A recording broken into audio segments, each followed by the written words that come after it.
order to survive, humans have basic needs: shelter, food, and clothing being the primary ones.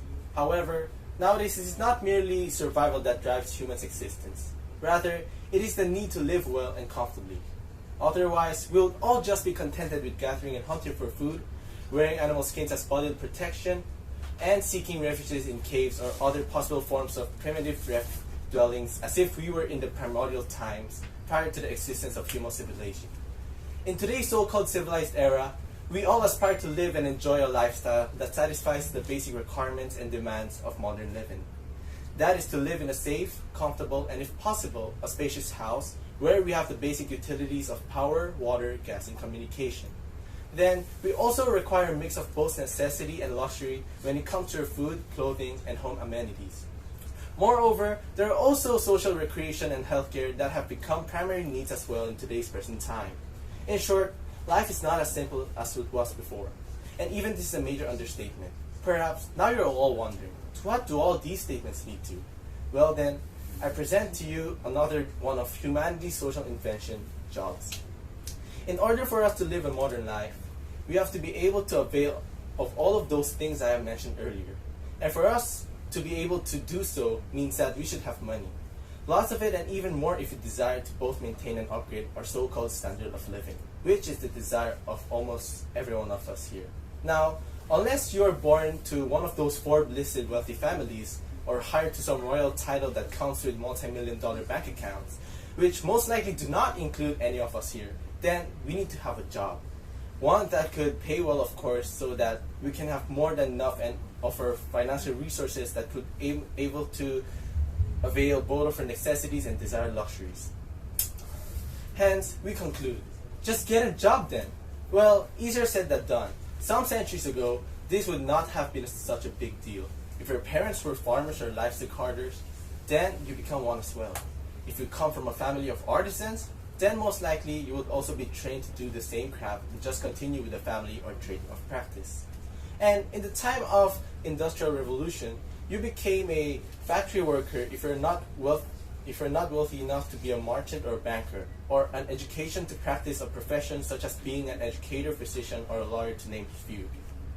At a time when having a tertiary degree has become the norm for securing a well-paid job and a professional career, the question of, will I have a job, has been outlived and surpassed by the life-altering decision of, what job would I be having? This is a new reality that many of us, particularly the millennials, have to confront and contend with under the heavy and oftentimes judgmental stare of modern society, where both social prestige and respect has been tightly intertwined with the occupation or career that one has. In my case, I would say that I have that happy-go-lucky kind of attitude towards both of my life and my future. Moreover, I was even naive enough to think that following my one dream should be the key factor on deciding what career to pursue when I reached the stage of having to decide on what college course to take. In fact, having to answer the question of whether it should be the parents or I who should decide on my own university degree, I would definitely say that it ought to be me, because I should be the one to determine my future and happiness.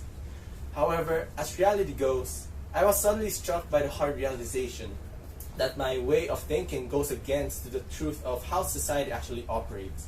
I even got into panic mode when I learned that most of my close friends and classmates have already determined their career path. And here I was, mentally floating into oblivion on what my future career would actually ought to be.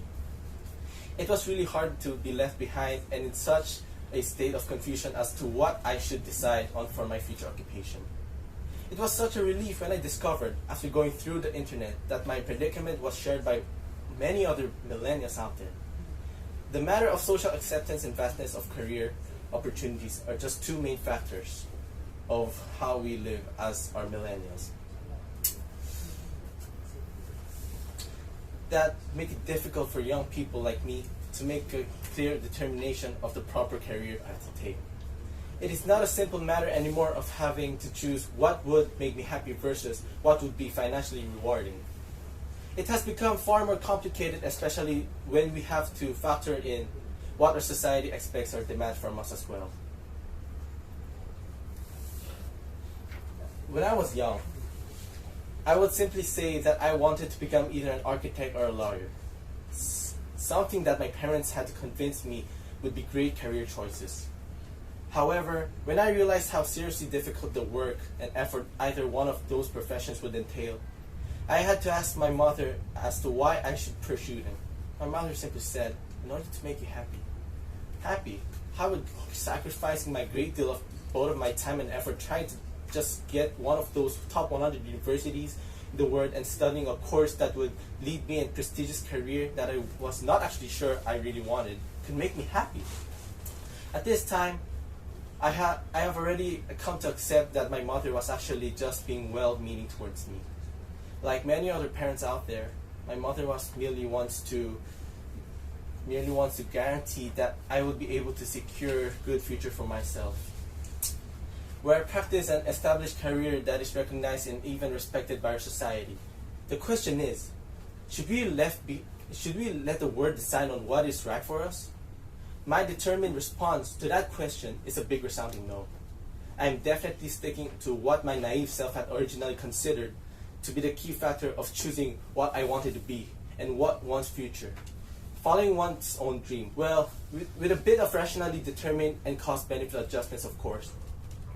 To conclude, although we have to take into serious account the demands of economic realities and the society in which we live today, the ultimate decision on the career path we pursue still and the incumbent upon us and utmost consideration of our personal traits and preferences, of our abilities and skills, and our inherent motivations and actual life goals. Our life is for us to live, and our very own contribution to the society we live in should not be a matter of what the world demands for us, but rather a choice of what we are willing to be happy and contribute. Thank you.